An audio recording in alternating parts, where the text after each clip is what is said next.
Asyhadu an la ilaha illallah wa anna Muhammadar Rasulullah. Allahumma salli ala habibina syafi'ina wa maulana Muhammadin wa ala alihi wa sahbihi ajma'in, amma ba'd. Bapak Ibu yang dirahmati Allah Subhanahu wa taala, kajiannya kita lanjutkan sesudah kemarin masalah fakir ilallah. Bahasanya adalah tentang thaharah, fi bayan at-thaharah, penjelasan tentang thaharah, kebersihan. Thaharah ini ala nau'aini, dia ada dua macam bahasannya. Yang pertama thaharah az-zahir, bersuci secara zahir, dan yang kedua thaharah al-batin, bersuci atau mensucikan batin kita, qalbu atau ruh kita. Adapun thaharah batin, thaharah zahir ini sebagaimana yang setiap hari kita lakukan ketika mau sholat, ya. Apabila kita mau wa idza qumtum ila shalah, apabila kita mau melaksanakan salat, maka disyaratkan salah satu syarat sahnya adalah melakukan atau berwudu, mensucikan diri kita, jasmani kita. Maka mensucikan zahir ini dengan air yang dibenarkan syariah, bima syariah, air suci yang mensucikan. Tidak boleh pakai air kotor, air atau air najis. Nah, thaharah secara zahir ini kembali bahasannya kepada ilmu syariah atau ilmu fikih, ya. Jika kita membahas tarikat atau membahas tasawuf, ya, maka yang dibahas di sini fokusnya lebih kepada thaharatul batin. Karena tasawuf ini ilmu batin, maka yang dibahas adalah membersihkan batin. Bagaimana cara membersihkan batin kita? Cara membersihkannya adalah bima at-taubah. Yang pertama cara membersihkannya adalah dengan cara taubat, ya. Dalam sebuah hadis sahih Nabi mengatakan, apabila kita berbuat dosa, maka akan terjadilah bintik-bintik hitam di qalbu kita. Semakin banyak kita buat dosa, lalai buat kesalahan, makin tebal bintik-bintik hitam kita. Itulah yang disebut dengan hijab kegelapan. Nah, kalau semakin tebal bintik hitam kita, Bapak Ibu, maka semakin tebal, semakin banyak maksiat, banyak dosa, banyak lalai. Akhirnya lama-lama tak percaya kita lagi sama Allah nanti. Itulah namanya kekafiran. Puncak dari maksiat kafir. Nah, hari akhirat itu dianggap cuman prediksi saja, tak dianggap nggak benar, ya. Itu udah mendekati kekafiran. Itu disebabkan sebenarnya qalbu kita itu sudah banyak hitamnya gitu. Maka orang-orang yang qalbunya banyak bermaksiat, susah, berat sekali badannya diajak untuk buat taat, berbuat baik. Kenapa? Ya karena kegelapan qalbu tadi, ya. Nah, semakin tebal gelapnya, hijab kegelapannya, ya puncaknya ateis. Puncak kegelapan itu ateis, nggak percaya sama Tuhan. Apa-apa dilakukan ya harus realistis, harus berdasarkan akal, sesuai kenyataan. Tidak ada pengaruh gaib. Puncaknya ateis. Ini dikatakan Al-Ghazali dalam kitab Mishkat Anwar. Ya, orang yang paling jauh dari Allah itu adalah orang yang ateis, karena dia gelap, nggak percaya sama Tuhan, ya. Paling gelap qalbunya. Maka Al-Quran sering mengatakan bukan ya, bukan matamu yang buta, walakinna, tetapi yang buta itu adalah qalbumu bisudur, yang ada di dalam dada. Jadi buta dalam pandangan ilmu hakikat, ilmu tarekat, ilmu sufi, ilmu tasawuf adalah butanya qalbu, butanya mata hati. Dan Allah tidak pernah mencela kita karena buta mata kepala. Malah kalau buta mata kepala kita sabar, balasannya surga. Yang dicela oleh Allah adalah butanya qalbu. Wa man kana fi hadhihi a'ma fa huwa fil akhirati a'ma wa adallu sabila. Barang siapa yang di dunia ini buta, maka di akhirat dia lebih buta lagi. Apa yang dimaksud buta di sini? Buta di sini adalah buta qalbu, buta hati. Kenapa? Karena di alam ruh, di alam akhirat, setiap orang akan memandang dengan qalbunya, dengan hatinya. Kita tidak menggunakan indera jasmani. Indera jasmani kita di alam ruh. Masuk kita ke alam kubur, alam barzah, alam ruh. Jasmani kita di mana? Ya, jasmani kita di kuburan. Kita nggak gunakan mata, kepala kita. Yang berfungsi apa? Mata hati. Kita melihat alam ini dengan mata hati, mata qalbu. Maka orang-orang yang buta, tidak percaya dengan Allah, tidak percaya dengan akhirat, ateis, ini orang yang gelap qalbunya. Itu dijelaskan dalam Quran kan. Rabbi, ya Tuhan kami, lima hasyartani a'ma, kenapa kau kumpulkan kami dalam keadaan buta? Waqad kuntu basira, dulu kan aku bisa melihat, kok sekarang nggak bisa melihat ya Rabb? Kadzalika atatka ayatuna fanasitaha, dulu kan sudah kami suruh untuk beriman dengan ayat kami, tapi kalian nggak peduli, kalian melupakan. Maka ya, mohon maaf nih, orang yang buta di dunia ini kan sulit hidupnya, Pak. Mau ke kamar mandi aja susah kan. Mau kita ke jamaah. Nah, orang yang buta di alam akhirat ya gitu, seperti orang buta di dunia ini, susah hidupnya. Dia tidak bisa mandang. Ya, karena kolbunya buta, tidak bisa. Karena alam ruh itu hanya bisa dilihat oleh kolbu-kolbu, hati-hati yang mata hatinya tidak buta. Tapi orang yang buta di dunia, kolbunya di akhirat pun buta. Ya, bagaimana mungkin orang buta di dunia di akhirat melek? Ya nggak bisa. Orang di buta sudah di dunia sudah kolbunya sudah buta. Bagaimana jadinya istilahnya? Di alam ruh dia melek? Ya nggak bisa. Nah, maka dulu di awal-awal buku ini kan disebut Qul hadhihi sabili ad'u ilallah. Katakanlah inilah jalanku. Apa jalan yang dijalani Nabi? Ad'u ilallah, mengajak kita kembali kepada Allah, mengajak kita pulang ke alam keabadian bersama Allah. Namanya alam lahud. Bagaimana caranya? Ala basirah. Basirah itu hampir seluruhnya 100% ulama mengatakan basirah itu adalah pandangan mata hati, pandangan ruh, pandangan kolbu. Cara kembali kepada Allah dengan benar itu ala basiratin, harus menghidupkan basirah, mata hati, kolbu.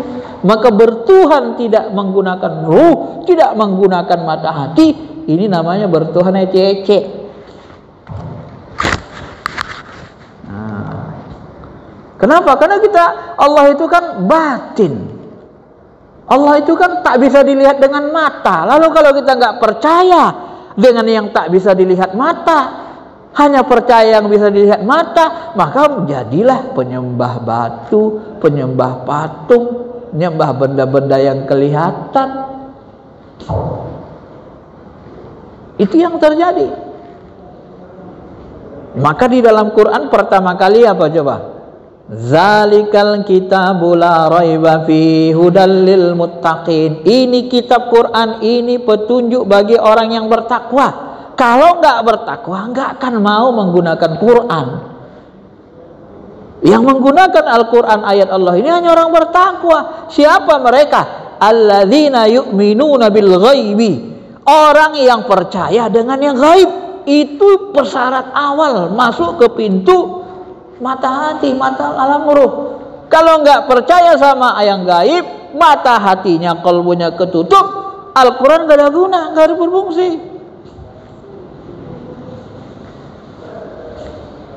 Maka yang paling rusak di dunia ini orang ateis. Kenapa begitu? Ya mereka percaya sama yang terlihat, maka hidupnya materialistis. Semuanya diukur dengan yang kelihatan, yang materi. Nggak ada yang gaib sama dia. Ini kan celaka hidup begini kan. Padahal ketika dia mati, ruhnya sendiri gaib, nggak bisa dilihat sama mata dia. Akal dia, pikirannya, ilmunya juga gaib. Maka ketika ada seorang profesor yang ateis mengajari murid-muridnya, dia bilang, kalian percaya nggak sama Tuhan? Percaya. Mana Tuhan itu? Kan nggak bisa dilihat katanya. Mana buktinya Tuhan itu ada? Nggak ada buktinya. Nggak kelihatan. Coba kalian minta pulpen sama Tuhan, minta sesuatu ke Tuhan kalian, dikasih nggak? Sampai begitu dia kan, mendoktrin anak-anak. Coba kalian minta pulpen sama saya. Nah, Pak minta pulpen, dikasihnya, dia siapin pulpen banyak nih. Kalau kalian minta sama saya kasih. Coba kalian minta sama Tuhan, dikasih nggak katanya? Jadi Tuhan itu nggak ada katanya, nggak bisa kelihatannya, nggak ada katanya. Lalu datang seorang muridnya bertanya, Prof, mohon maaf katanya, Prof punya akal pikiran nggak? Punya ide nggak? Ya punya akal pikiran. Mana akal pikiran Prof katanya? Coba lihatkan ke saya. Ide-ide Prof, akal Prof mana? Coba lihatkan ke saya. Nah, nggak bisa dilihatkannya. Nah, kalau gitu Prof nggak pakai akal, nggak ada akalnya katanya. Karena akalnya sendiri nggak bisa diperlihatkan, nggak bisa dijahirkannya kan. Akal pemikiran profesor itu nggak bisa diperlihatkannya karena dia dalam bentuk ide, gaib. Nah kalau tidak percaya sama yang gaib berarti profesor nggak punya akal dong katanya, nggak ada otaknya kalau bahasa kita kan. Nggak ada akalnya. Sampai begitu mahasiswa itu untuk mematahkan argumen orang ateis ini. Kenapa? Karena memang tidak percaya kepada yang gaib. Maka syarat orang beriman itu diawali yu'minuna bil ghaib, percaya dengan yang gaib. Nah, inilah pintu masuk.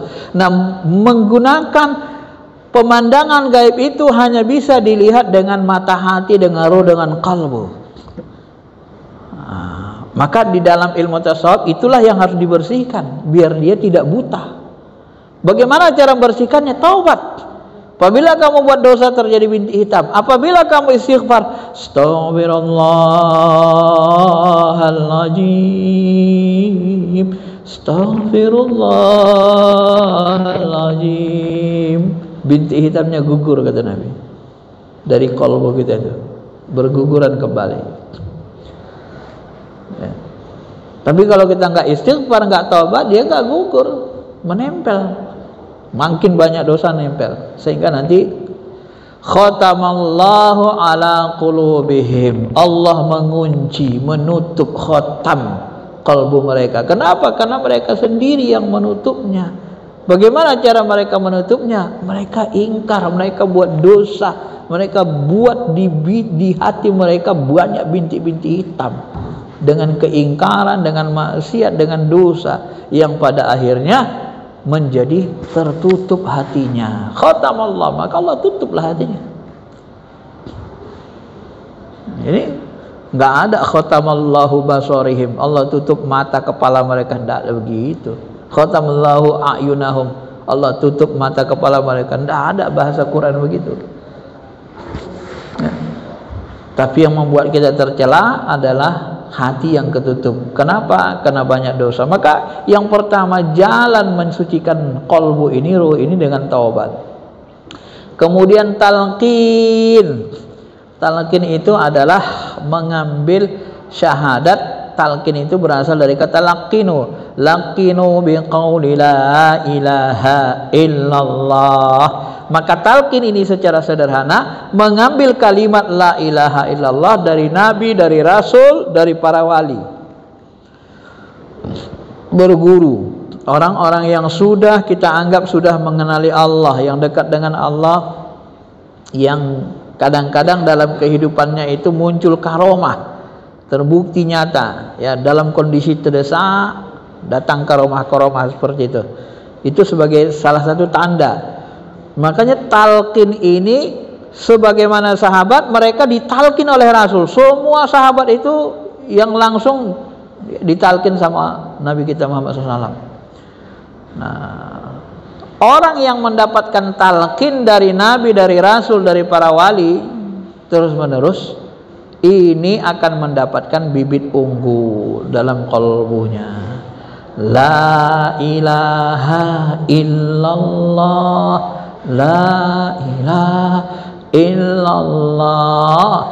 Nah, kalau kita sudah punya talqin ini, sudah baiat, dapat kalimat syahadat dari guru mursyid, maka kita disuruh melatihnya, menghidupkannya dengan banyak zikir, menyebut sebanyak mungkin. Kalau sudah nanti kita hidupkan zikir dengan sebanyak mungkin, siapapun yang mengucap la ilaha illallah, kalbu kita akan bergetar. La ilaha illallah, dia kontak ke dalam. La ilaha illallah, nyambung. La ilaha illallah, tanda kalbu kita itu nyambung. Ada getaran dia. Idza dzukirallah wajilat qulubuhum. Kalau disebut nama Allah, gemetar, gelombang kalbu kita itu ikut gemetar dia. Ketarik. Kalau bahasa Pak Syekh Abdul Qadir Jilani, inilah namanya tarikan ilahi, tarikan ruh dari Allah Ta'ala. Ruh kita itu seperti ketarik. Kadang kita nangis, kadang bergetar. Ya. Itu cirinya sudah hidup kalbu kita dengan talqin tadi, dengan kalimat syahadat.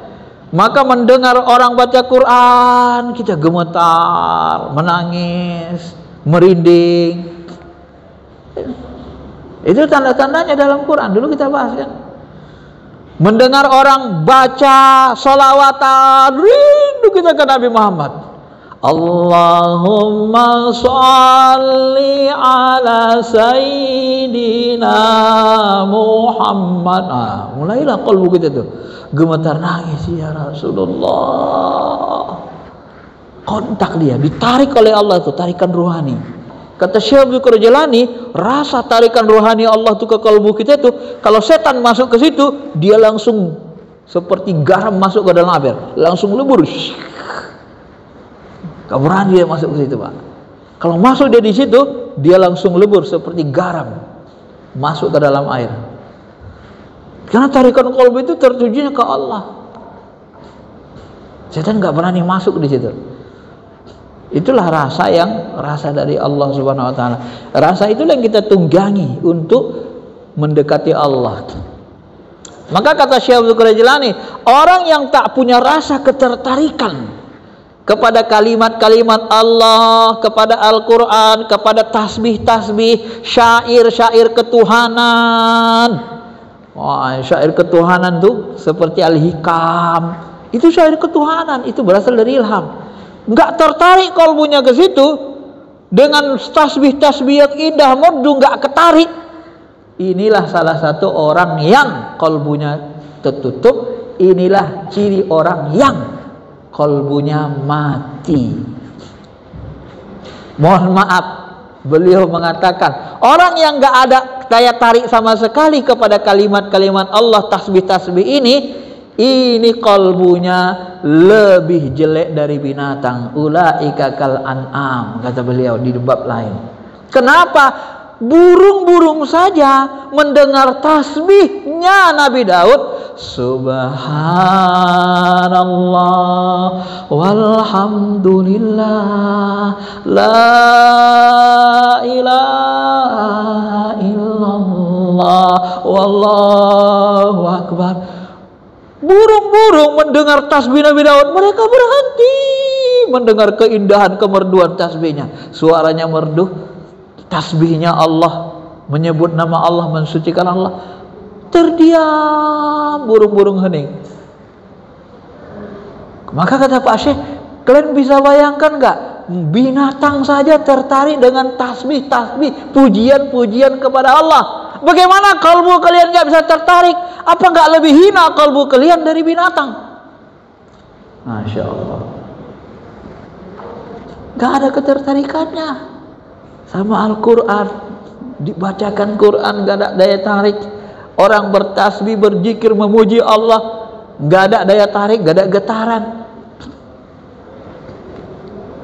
Nah, maka ini mohon maaf Pak ya, di ilmu tasawuf, di ilmu tarikat, nada-nada yang seperti ini, sholawatan, tasbih-tasbih, itu menghidupkan qalbu.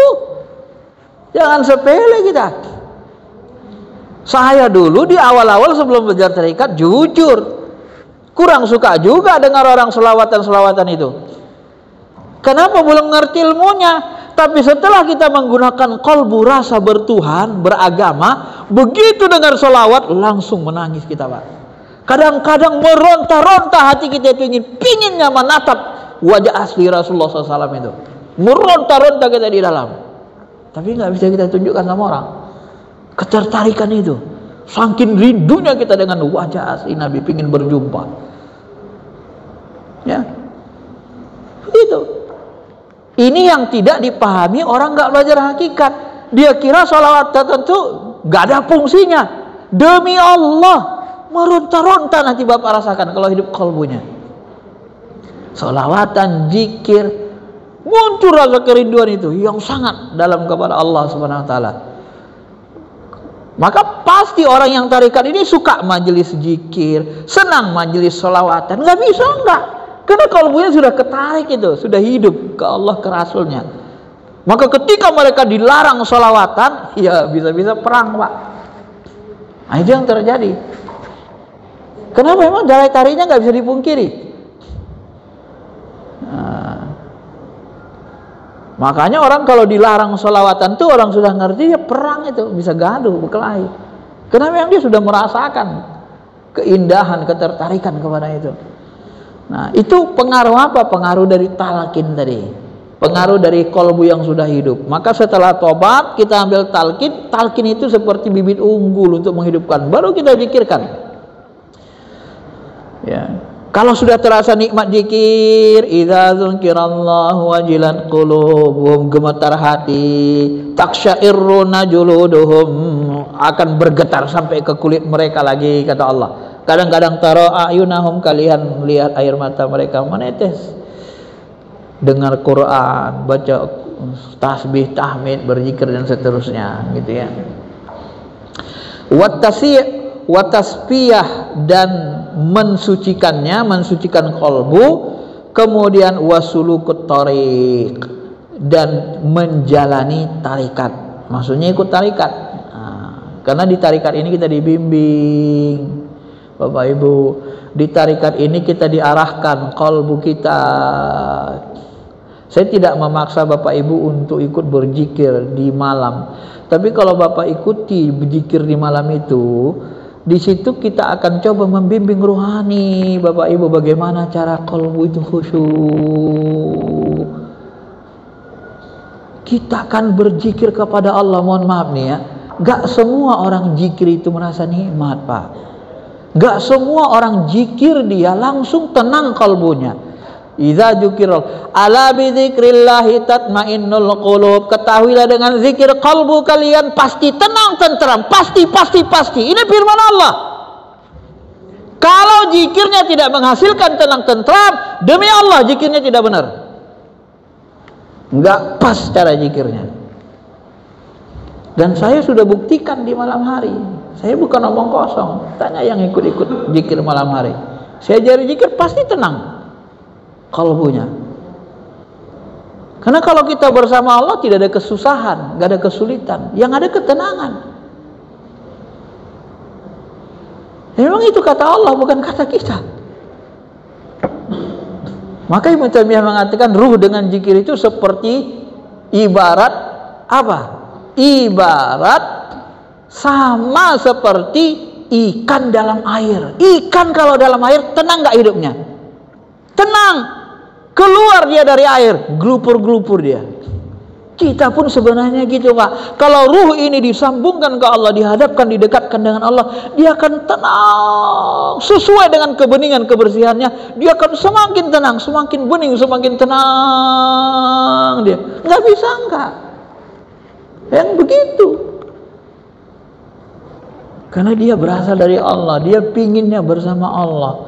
Ditarik-tarik hawa nafsu, ditarik-tarik akal mikirin dunia. Itu yang buat dia kayak penjara kan. Sebenarnya dia maunya sama Allah saja. Kan ada waktu-waktu tertentu, kadang-kadang ini mohon maaf ini. Kadang-kadang kita nggak mau lagi di dunia ini, maunya sama Allah saja. Kan kadang begitu. Cuma kan nggak boleh kita minta mati. Tugas kita kan masih ada, tanggung jawab kita kan masih ada. Kenapa? Saking nikmatnya bersama Allah itu, kita tak menginginkan apa lagi. Nah, ini pentingnya menjalani sulukut thariqah. Kenapa di tarikat ini kita dibimbing ruhani kita? Memang tarikat itu membimbing qalbu ruhani.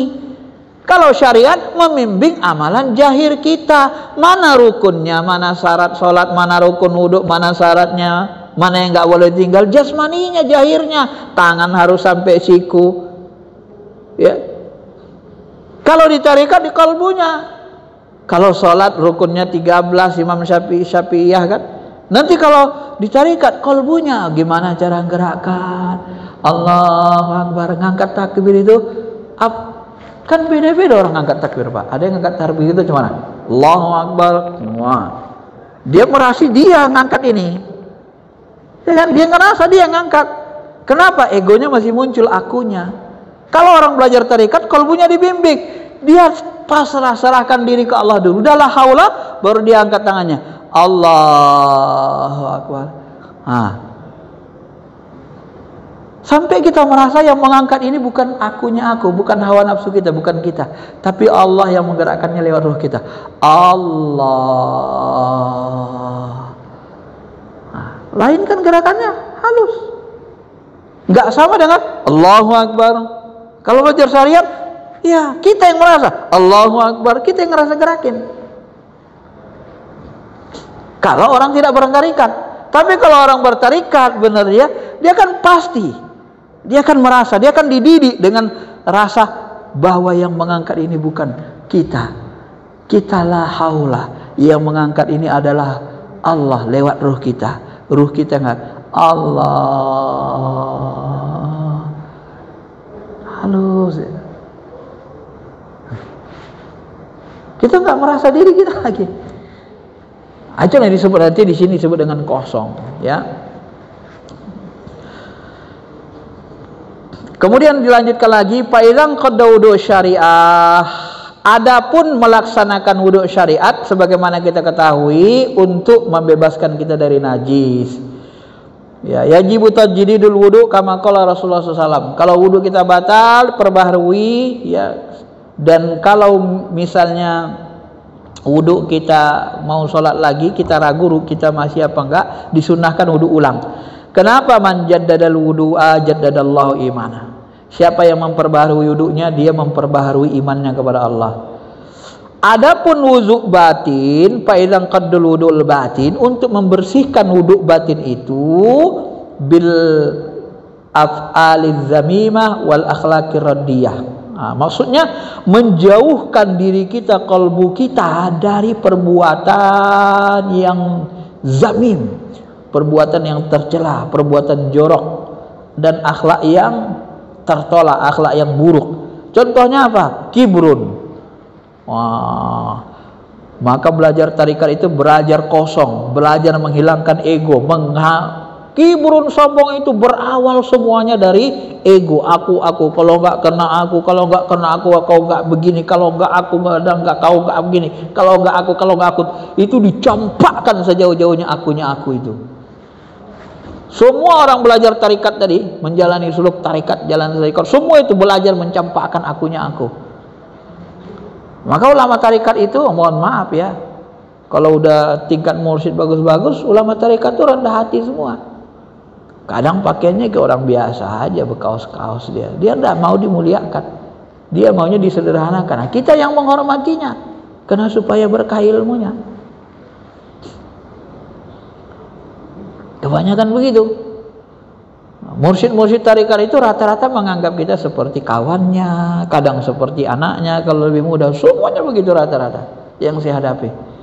Kadang seperti teman, dia tidak mau itu kita muliakan, agungkan, gak mau. Cuma supaya kita dapat ilmunya berkah, kita yang diwajibkan Allah memuliakan dia. Kalau dia tidak mau, dia maunya seperti biasa. Nah, kalau murid saya itu yang motong kambing nanti akikah, dia motong, dia sembelih kambing, dia darah, dia nyembelihin semua, ikut sama jemaah, gak ada bedanya. Ya cuman jemaah yang segan kan, yang begitu. Itu kibrun, akunya itu, sombong itu dihantam, dihabisi semua itu, sehingga gak ada. Karena kalau kita masih sombong, la yadkhulul jannah man kana fi qalbihi min kharadalim min kibrin. Gak bisa masuk surga kalau masih ada egonya, kesombongan itu masih muncul, gak bisa masuk surga. Makanya kalau kita mau belajar, kalau belajar tarekat dikaji halusnya ya, kaji halusnya. Ya kalau kita gerak itu yang gerakan kita ngerasa bukan diri kita, Allah saja. Lewat ruh kita tadi, Allahu Akbar. Kita tuh makanya ya gerakan badan tuh halus saja dia. Allahu Akbar. Sami Allahu liman hamidah. Allahu Akbar. Halus saja gerakannya, ngelambai gitu, Pak. Karena gerakan ruh itu cenderung halus dia. Ya, semakin halus semakin bagus. Makin halus makin bagus. Kalau gerakan jin kasar, dulu kan saya sebut, kalau orang kerasukan jin, nah itu kasar, itu karena makhluknya makhluk kasar, makhluk sombong kan. Yang kasar itu kan cenderung sombong. Kalau yang halus, lemah lembut, nah itu cenderung, nah itulah dia. Masa menghadapi Allah gitu gagah-gagahan? Ya enggak lah. Menghadapi Allah itu Allah tawadu, tunduk, khusyuk, kan gitu. Salat itu begitu. Hilangkan ego, hilangkan sombong kita, hilangkan hakat ya, dihilangkan rasa benci, rasa dengki, ujub, hasad, dengki, dendam, akad, hasad, ujub, ghibah, suka menceritakan aib orang lain, kadzib, bohong saja kerjanya, khianat ya, seperti pandangan khianat ya, tangan berbuat khianat, kaki berjalan khianat, telinga khianat, sebagaimana dikatakan Nabi, al-ainani tazniyani wal udhunani tazniyani, termasuk kejahatan tangan dan mata ya. Mata itu bisa berzina, telinga juga bisa berzina ya. Kalau dengar perkataan-perkataan yang tidak baik, porno, ya berzina telinga kita ya. Pajadiduhu wudu al-batin, maka dia dibersihkan dengan wudu batin. Ini semua dibersihkan. Jadi batin itu semua ulama tasawuf pasti mengajarkan takhalli ini, Pak. Dikosongkan kalbu kita dari sifat sombong, dengki, iri, dendam, hakat, khianat, pandangan dengan hawa nafsu, mandang wanita dengan hawa nafsu ya. Bi ikhlasit taubah an hadhil mafsadat, maka kita tuluskanlah taubat kita dari perbuatan-perbuatan yang merusak ini. Wa tajdidul inabah bin nadab, dan kita memperbaharui taubat kita kepada Allah dengan cara menyesal. Kalau buat dosa nyesal, astaghfirullahaladzim, istighfar, astaghfirullahaladzim. Hidupkan, sering kita zikir, Pak. Nikmat zikir itu ya. Astaghfirullah ya Rahman ya Rahim. Astaghfirullah ya Rabbana ya Karim. Ya, mohon ampun kita ke Allah dengan khusyuk, dengan qalbu kita. Wal istighal bikum iha minal batin, dan kita menghancurkan dosa-dosa itu dari batin. Kita hancurin semua dosa-dosa itu, sifat-sifat itu. Wa yanbaghi lil 'arif ay yahfaza taubatan min hadhil afat fatakuna salatuhu tammah.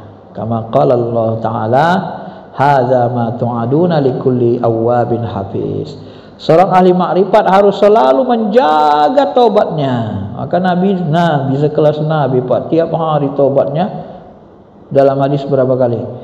Satu hadis 70 kali, satu hadis 100 kali.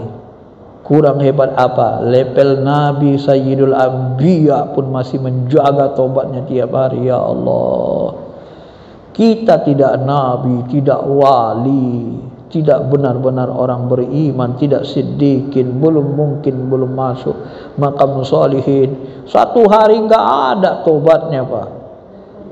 Berapa kali kita sehari tobat istighfar? Bagaimana kita mau bersih? Sekelas Nabi saja yang maksum, yang dijaga Allah, istighfarnya minimal 100 kali. Ya, gimana dengan kita? Masya Allah.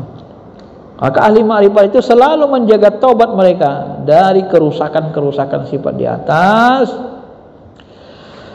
Supaya apa? Fatakuna sholatu tambah. Kalau kalbu kita bersih, nanti berpengaruh kepada sholat kita pun menjadi sempurna. Khusyuknya sempurna, bagus dia, Pak.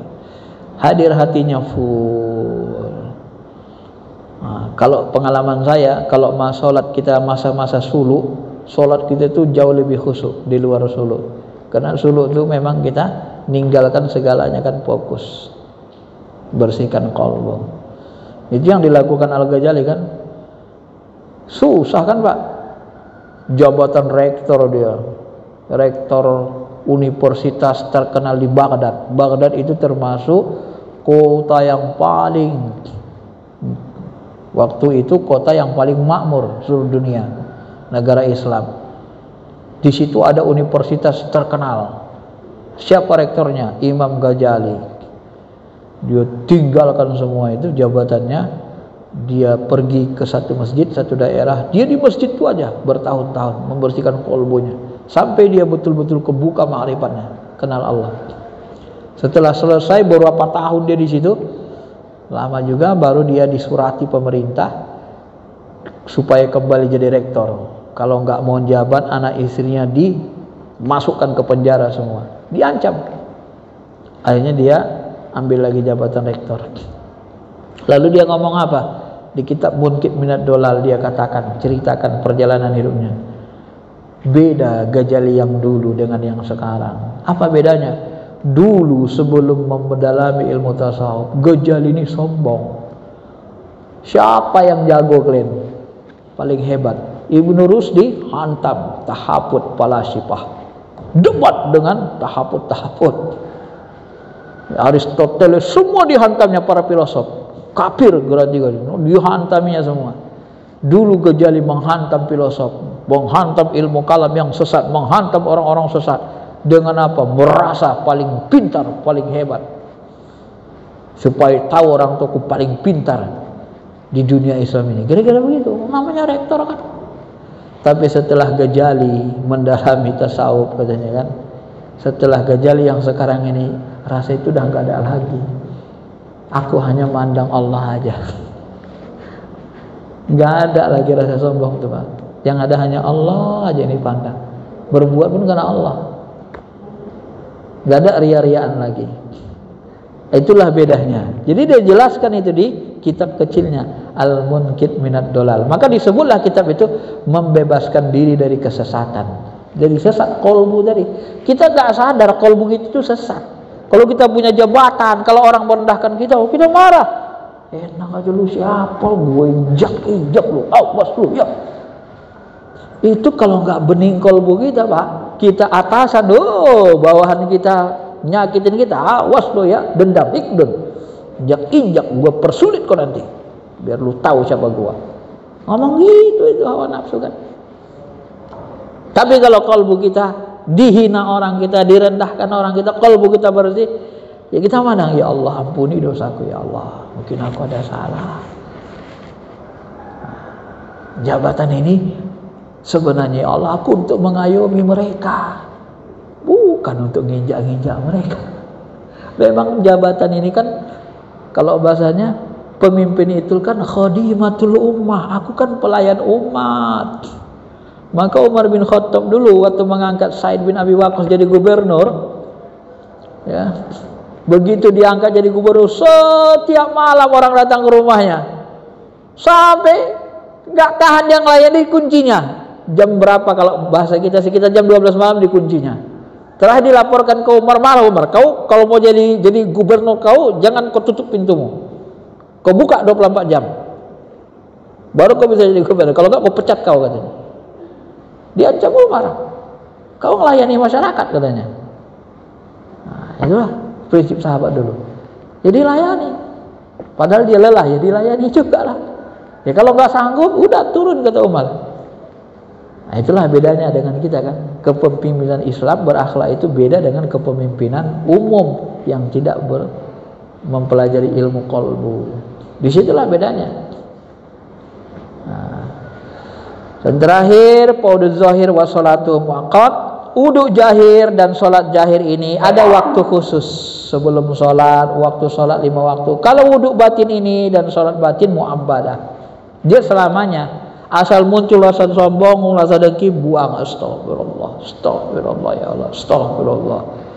Fi jami umri, selama-lama umur kita, setiap hari, setiap malam, muttasilah, bersambung terus menerus, gak ada putusnya. Nah, jadi wudu batin itu selamanya, bersihkan batin itu ya selamanya, tiap waktu. Asal muncul istighfar, ya Allah, astagfirullah. Baik, saya kira itu saja Bapak Ibu yang dirahmati Allah. Penjelasannya mudah-mudahan bisa dipahami. Ada yang